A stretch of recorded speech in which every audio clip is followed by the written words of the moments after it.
Vasudevaya. Namo Bhagavate Vasudevaya. Om Namo Bhagavate Vasudevaya.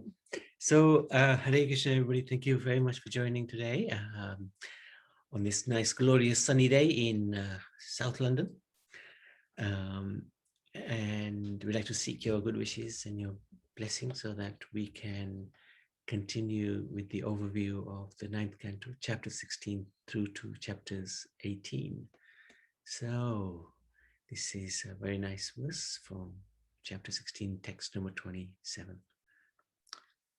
Evam Brigushu Vishwatma Bhagwan Harishwara Avtirya Parambaram Bhuvahan Bahusho Nirpan. In this way, the Supreme Soul, the Supreme Personality of Godhead, the Lord and the Supreme Controller descended as an incarnation, the Bhrigu dynasty, and released the universe from the burden of undesirable kings by killing them many times. So who is this incarnation? Anybody remember? Yeah, well done. Good boy, Viraj.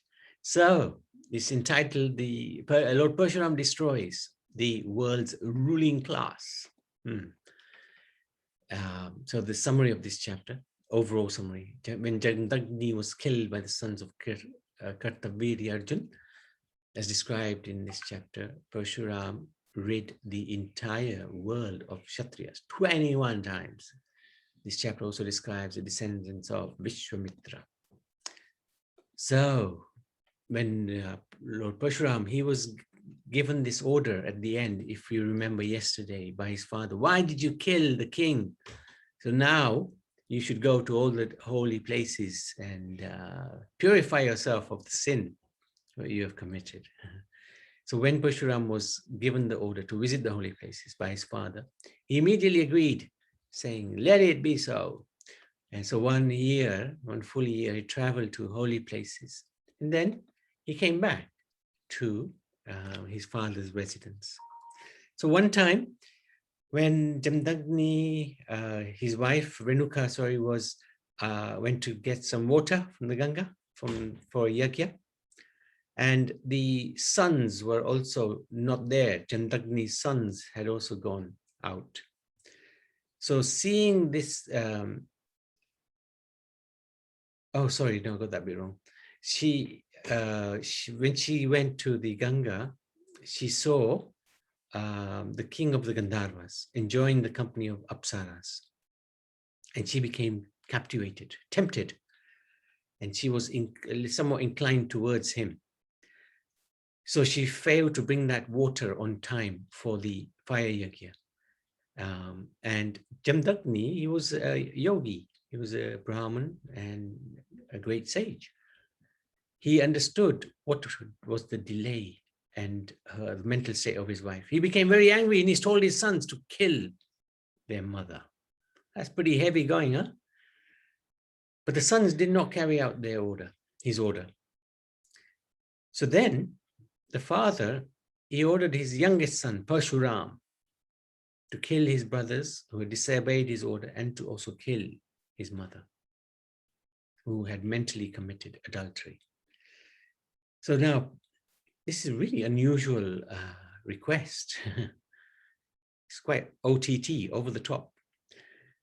Parshuram, he knew the power of his father. And he knew if he disobeyed his father, there would be repercussions and nobody would win. So knowing the power of his father, who was so practiced in meditation and austerity, he killed his mother and brothers immediately. So he followed the order. He was thinking, if I don't obey my father's order, I'll be cursed. Nobody will win. If I execute it, he will be pleased. And then he will say to me, what would you like? I will give you benediction. So then he was thinking, I will ask him to revive my mother and brothers. So he had the power. Jamdagni was very powerful. Indeed, Jamdagni was very pleased with Parshuram. And he asked him to take any benediction he liked. Parshuram replied, let my mother and brothers live again and not remember having been killed by me. This is the benediction I ask. So thereafter, by the benediction of Jandagni, Lord Parshuram's mother and brothers immediately came alive and were very happy. As if awakened from deep sleep, Lord Parshuram had killed his relatives in accordance with his father's order, because he was fully aware of his father's power, austerity, and learning. But this act by Jamdagni of asking for his wife to be killed was actually sinful. It was it was way too far an act. So he got his karma. The sons of Kartavirya Arjun, however, remembered the death of their father, and wanting to take revenge against Parshuram, they came to the ashram, knowing that Parshuram and his brothers were not there. They killed Jamdagni, the father. So that was the payback, karmic reaction. He was meditating at that time on the Supreme Lord. Hearing the loud cries of their mother, Parshuram and his brothers returned to the ashram, and they saw the father killed. Parshuram, he was very sorry, very angry, and he told his brothers, take care of the dead body. And he went with determination to kill all the Kshatriyas on the face of the surface of the world who were disobedient to the Brahminical culture. It wasn't that he killed everybody, only those who were disobedient to the Brahminical culture. Taking up his axe, he went to Mahismatipur, the capital of Kartavir Arjun, and he killed all of Kartavir Arjun's sons. I think there were a few left alive, actually 5 were left alive. We might come across them later, whose blood became a great river, rivers of blood. Parshuram, however, was not satisfied with killing only the sons of Kartavirya Arjun. Later, when the Kshatriyas became disturbing, he killed them 21 times, so that there was no false Kshatriyas on the surface of the earth. So he did a demolition job of the Kshatriya race, caste. Thereafter, Parshuram joined the head of his father to the dead body and performed various sacrifices to please the Supreme Lord. Thus, Jamdagni got life again in his body with full remembrance. And later, Jamdagni was promoted to the higher planetary system known as Saptarishi Mandal. On these 7 stars reside the Saptarishis, and that's Kashyap Muni, Atri Rishi, Vashishta, Vishwamitra, Gautam, Jamdagni, and Bharadvaj. Parshuram, the son of Jamdagni, he still lives even now in Mahendra Parvat, and in the next millennium, he also will become one of the Saptarishis and the great preacher of Vedic knowledge. So this is a prediction by Shukadev Goswami. Vishwamitra. So now we're going to talk about the pastimes of Vishwamitra and Sunashepa. That was that boy who was sold to Rohit for the yagya of his father, Harishchandra. Vishwamitra had 101 sons. He also accepted the son of Ajigartha, known as Shunashepa, as one of his own sons. Shunashepa's father sold Shunashepa to be sacrificed as a man animal in the yagya of King Harishchandra. When Shunashepa was brought into the sacrificial arena, he prayed to the demigods for release, and he was released by their mercy. He was greatly advanced in spiritual life. Vishwamitra ordered his sons to accept Shunashepa as their eldest brother. But the eldest 50 of the sons of Vishwamitra disagreed. They wouldn't do it. Vishwamitra became angry and he cursed them to become malechas, fallen souls.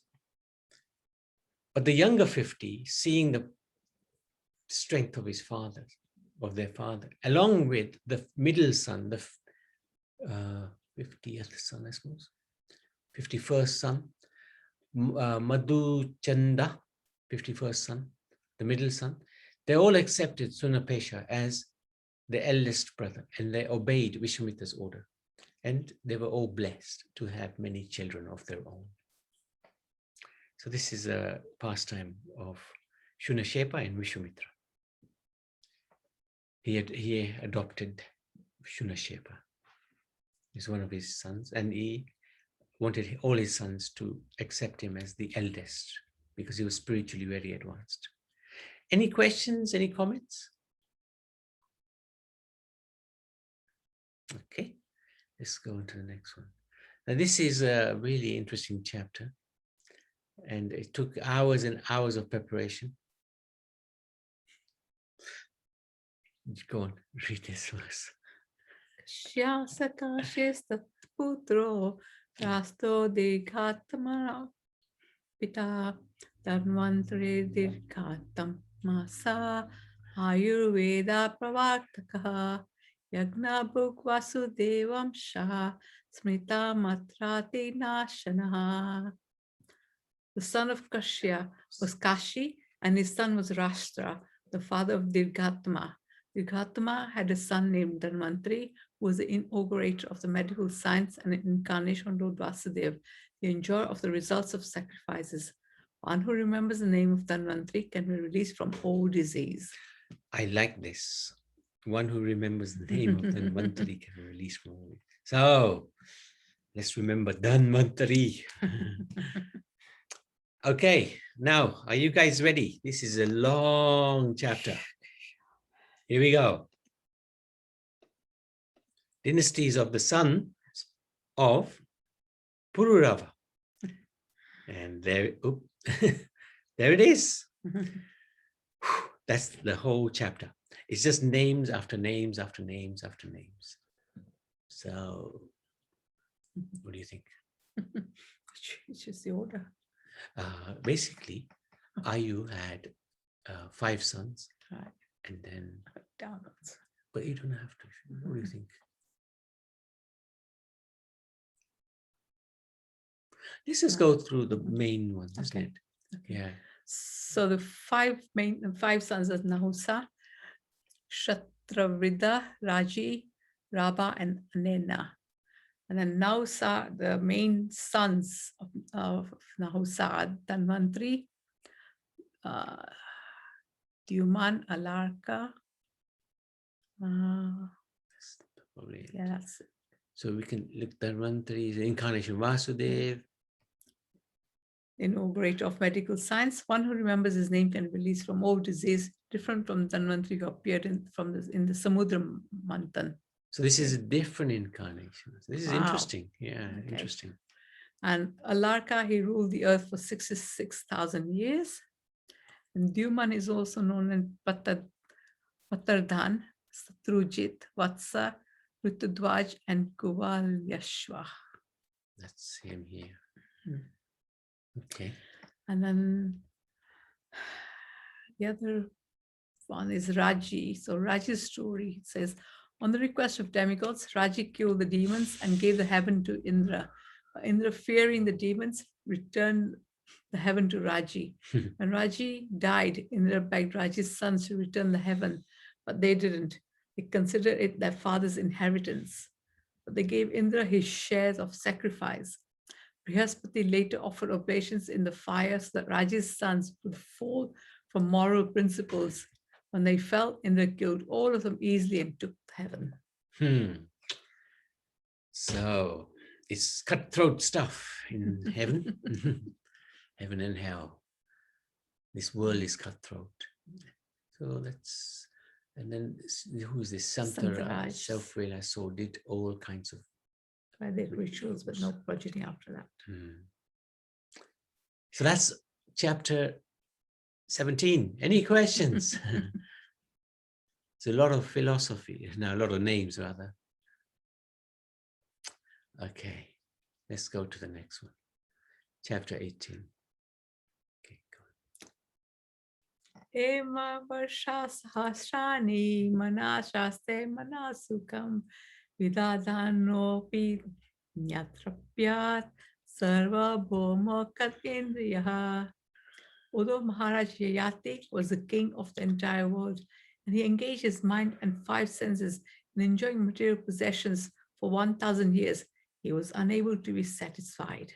So this is something good lesson that we can learn from this part of the Bhagavatam.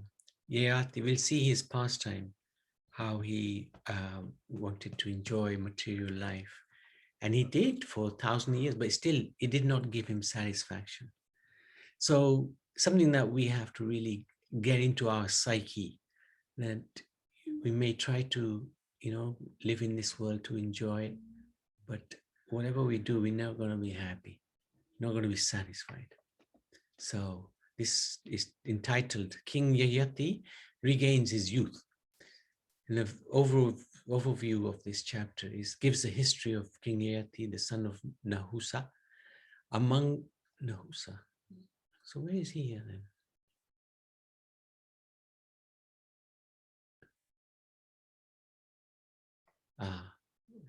Chapter 18. Okay.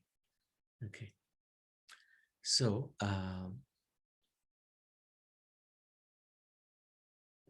amongst Yayati's 5 sons, the youngest Puru accepted Yayati's invalidity. When Nahusha, who had 6 sons, was cursed to become a python, his eldest son, Yati, took sannyas. And therefore, the next son, Yayati, was enthroned as king. By providence, Yayati married the daughter of Sukracharya. Sukracharya, as we all know, he is the priest of the demigod, the spiritual master of the demons rather. He was a Brahmin, and Yayati is a Kshatriya. So that's sometimes contradictory in Vedic terms, especially in Satya Yuga and Treta Yuga. But still, Yayati married her nonetheless. Usually they would marry within the same caste. Sukracharya's daughter named Devyani had a girlfriend named Sharmishta, who was the daughter of Rishabharva. And Rishabharva is a disciple of Sukracharya. And King Yayati also married Sarmishta. Now, Maharaj Parikshit was inquisitive. How did it happen, he asked. Was eager to know the cause for this uncommon marriage. According to the Vedic system, marriages between Kshatriyas and Kshatriyas, or between Brahmins and Brahmins, are the general custom. If marriages sometimes take place between different classes, these marriages are of 2 types, namely Anuloma and Pratiloma. Anuloma is marriage between a Brahmin and the daughter of a Kshatriya is permissible. So a Brahmin and the daughter of a Kshatriya is permissible. But Pratiloma, a marriage between a Kshatriya and the daughter of a Brahmin, is generally not allowed. So this is what's happened here. You've got a Kshatriya, Yayati, and you've got a daughter of a Brahmin, who is Devyani. Therefore, Maharaj Parikshit was curious about how Sukracharya, a powerful Brahmin, could accept the principle of Pratiloma. So the history of this marriage is as follows. That's the marriage between Yayati and Devyani. Once Rishabharva's daughter, Sharmishta, was sporting in the water with thousands of her girlfriends, and Devyani was also there. When the young girls saw Lord Shiva seated on a bull with Uma, they immediately dressed themselves. But Sharmishta mistakenly put on Devyani's clothes. Devyani became very angry and she rebuked Sharmishta. She threw many insults at Sharmishta, who also became very angry. And she threw her into a well. So Devyani fell into this well. By chance, at that time, King Yayati, he was on a hunting excursion and he came to that well to drink water and he found Devyani and he rescued her. Now, Devyani took the hand of Yayati, and as soon as she took the hand, that's effectively she accepted him as her husband. So now, how did that happen? Previously, Kacha, the son of a learned scholar, Brahaspati, the guru of the demigods. He had cursed Devyani not to have a Brahman for a husband. Kacha had been a student of Sukracharya, and he had learned the art of reviving a man who died untimely, Mrityu Sanjivani. Now you remember Sukracharya is expert at this. When Pali Maharaj and his army died, Sukracharya revived them all with this Mrityu Sanjivani. So this Kacha, he had learned that art, but Devyani became very attracted to him and wanted to marry him. But Kacha, out of regard for Sukracharya, looked upon the guru's daughter as a respectable superior and therefore refused to marry her. So Devyani cursed Kacha that you, although you've learned this art of Mrityu Sanjivani, you will not, it will be useless to you. So Kacha became angry and he cursed her in return, saying, you, daughter of a Brahmin, you're not going to find a Brahmin as a husband.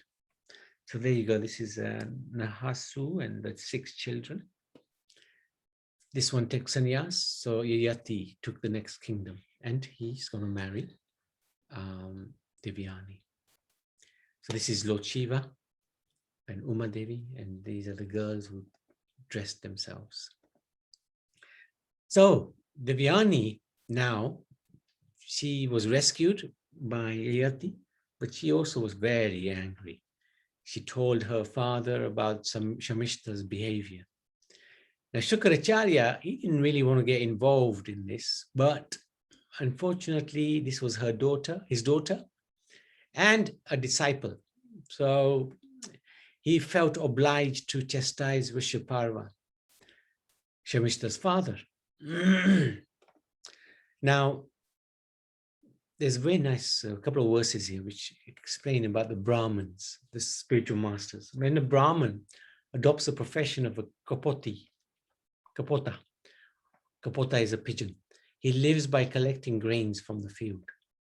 This is first class because he depends completely on the mercy of the Supreme Lord and does not beg from anyone.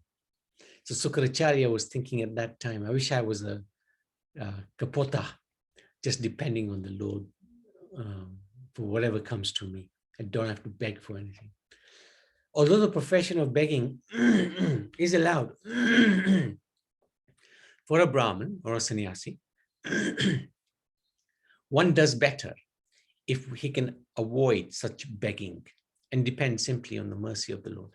Sukracharya had accepted the profession of priesthood and was certainly very sorry that because of his daughter's complaint, he had to go to the disciple to settle the grievance.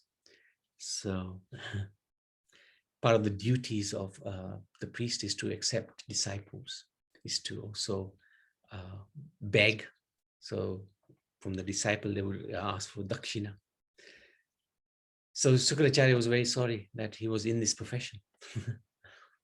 Vishwaparva, however, he knew Sukracharya is coming and he's angry. So he immediately satisfied Sukracharya by accepting Devyani's demand. Devyani had said to Sukracharya, her father, the only way I get satisfied from this is that if Sharmishta is my maidservant, my slave, together with her friends. So Vishwaparva was very diplomatic and he said, yes, Shamishta can be her maidservant. So she also, Shamishta, went to the palace of Yayati with Devyani. But Sukracharya warned Yayati, my dear king, never allow this girl, Sharmishta, to lie with you in your bed. He knew that would really cause a lot of friction with Devyani. And he'd have to sort out more issues. So then what happened? Yayati begets children through Devyani and Shamishta. When Shamishta found her friend Devyani with a son, she also desired to have a son. Therefore, at the proper time for conception, she also requested Maharaj Yayati in a secluded place for children. Although Maharaj Yayati remembered Sukracharya's warning, as part of a Kshatriya's duty, he could not refuse Shamishta. So this is one of the things that Kshatriyas have to do. If ladies come to them, then they have to oblige. And that's what he did. So from Yayati and Devyani's union, there was Yadu and Turvasu, and his union with Sharmishta, there was Druyu, is that right? Anu and Puru.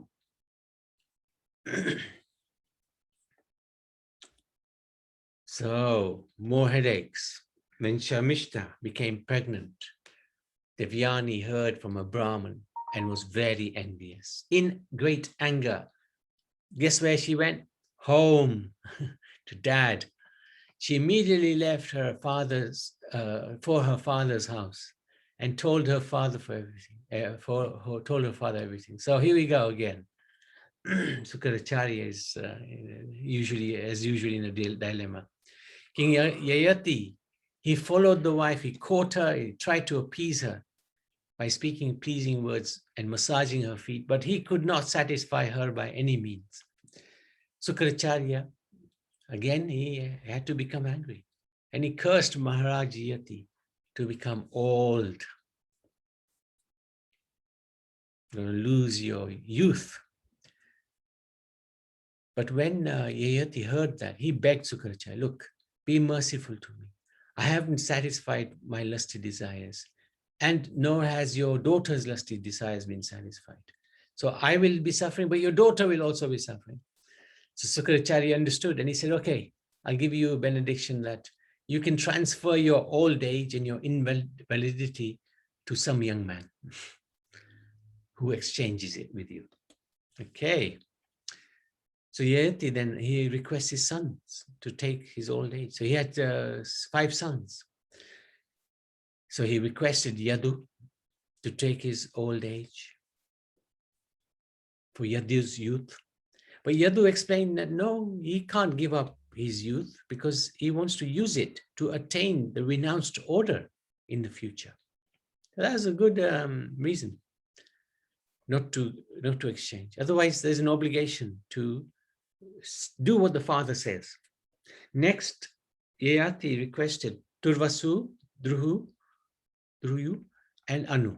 They refused to accept their father's proposal because they were not completely aware of Dharma, and they thought that their flickering youth was eternal. So this was actually contradictory to Vedic principles, because when the father asks for something, it is the duty of the son to give. Maharaj Yadu was different, however, from his brothers, right? Because to accept orders that follow religious principles, especially the order of one's father, is very important. But his reason was, I want to become self-realized and I need my youth to do that. Therefore, when the brothers of Maharaj Yadu refused their father's orders, this was certainly irreligious because they wanted to enjoy their youth for themselves, sense enjoyment. But Maharaj Yadu's refusal was religious. So then who was left? Yayati. Yayati finally requested his youngest son, Puru, to exchange his youth for the old age of his father. And Puru was a very obedient boy. He agreed to do so, stating that who in this world can repay his debt to his father? By the mercy of one's father, one gets the human form of life, which can enable one to become an associate of the Supreme Lord. And then there's a description of the different types of children, sons. A son who acts by anticipating what his father wants him to do is first class. One who acts upon receiving his father's order is second class. One who executes his father's order irreverently is third class. And one who refuses to execute the father's order is like the father's stool or urine, they would say. Mm-hmm. And thus Yayati, he was able to now enjoy with young girls because he got his youth back. He exchanged it for his son's youth. And that is extremely selfish. extremely selfish. You're asking somebody for their youth so that you can enjoy. Thereafter, King Yayati became the ruler of the entire world, consisting of 7 islands, and ruled the citizens exactly like a father. He enjoyed as much material happiness as he desired with Devyani. King Yayati performed various sacrifices in which he offered abundant gifts to the Brahmins to satisfy the Supreme Lord Hari. Although Maharaj Yati was the king of the entire world and he engaged his mind and 5 senses in enjoying material possessions, for 1,000 years, he was unable to be satisfied. So this is the fallacy of this material world. We try to enjoy, we think we're enjoying, and unfortunately, we will never be happy, never be satisfied. So that's the end of chapter 18. Any questions, any comments, anything you'd like to say? Anybody like to share anything?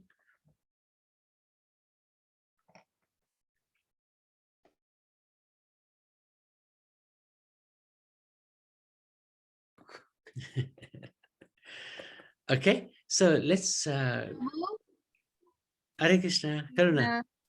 Yeah, it's very true. There is always suffering all around us.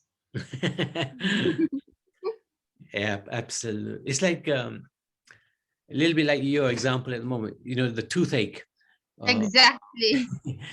It's like, I think I read this in Prabhupada's book somewhere, that our pleasure here is like a huge toothache, and the dentist gives you some little medicine, some clove oil, which gives you a little relief for a little time, short time. And we are thinking that relief is our happiness. That's the equivalent of happiness in this material world. So,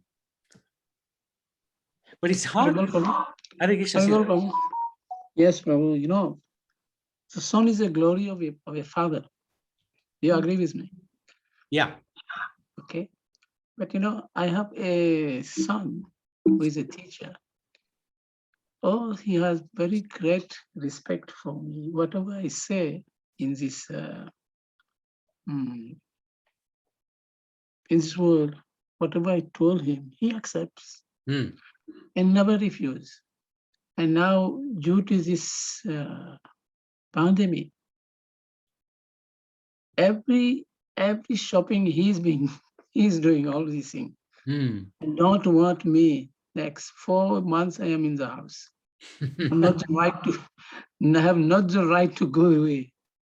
When he saw me, he said, I'm away. He came with a car and picked me. Yeah, what are you doing, my father? So I like my son, you know, and my daughter always. But there's a big disadvantage with that. Why? Why, Prabhu? Big disadvantage. It's like Kunti Mata. She had the Pandavas as her sons, right? The greatest. Yes. But what did she say to Krishna? Please let me become detached even from my sons. Even though they're your devotees, let me become detached from them. Because any attachment to this world or anything connected to this world will keep us in this world. I agree with you, Prabhu. So, but we are devotees. Prabhupada mercy, Guru Maharaj mercy, and we know in time. Now we have a long way to go, you know.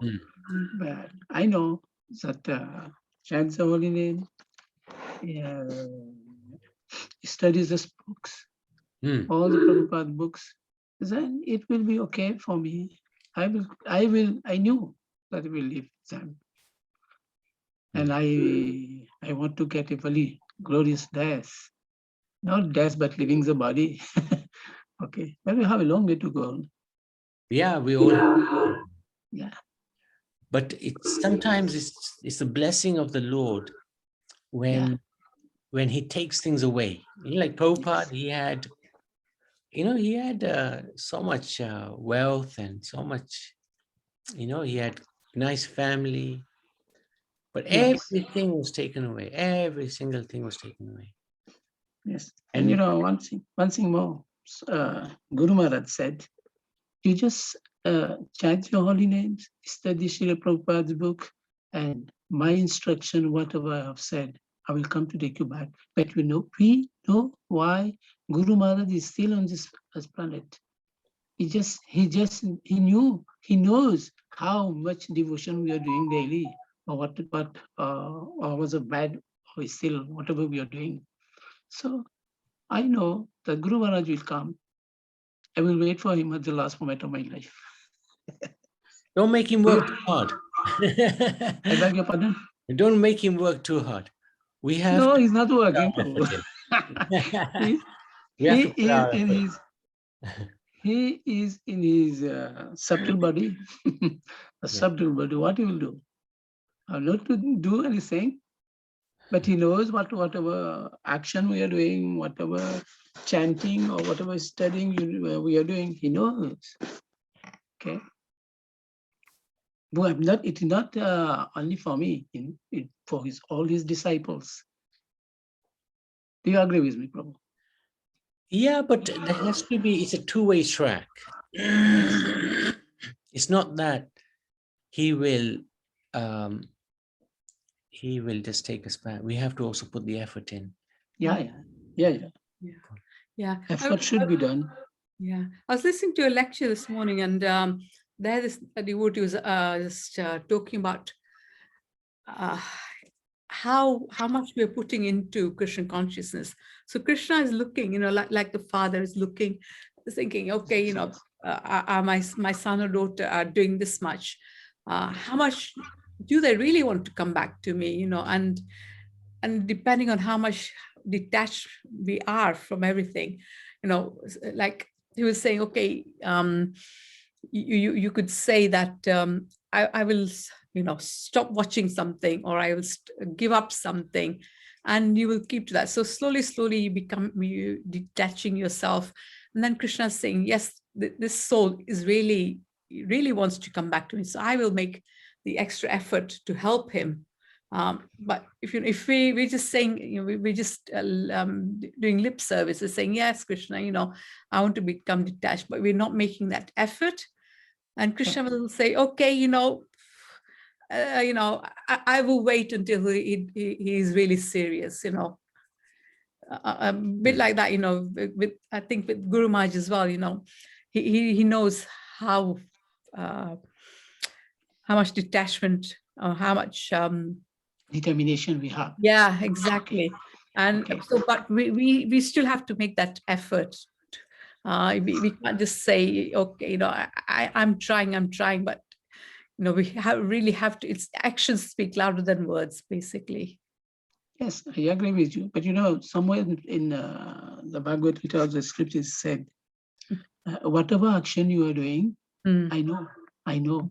Okay. So we are doomed to listen to the words Lord Krishna has spoken in the Bhagavad Gita, or whatever, Srimad Bhagavatam, all the instruction given by Srila Prabhupada.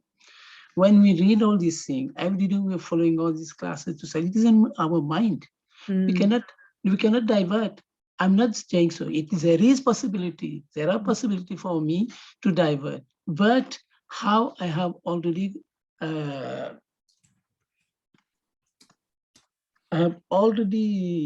doing all my daily duties, where I am saying that I should and I must. This is our determination. That's right. Yeah. We have to have that determination. If determination is. Determination should be. Yes. Should be here from Bhataji Prabhu.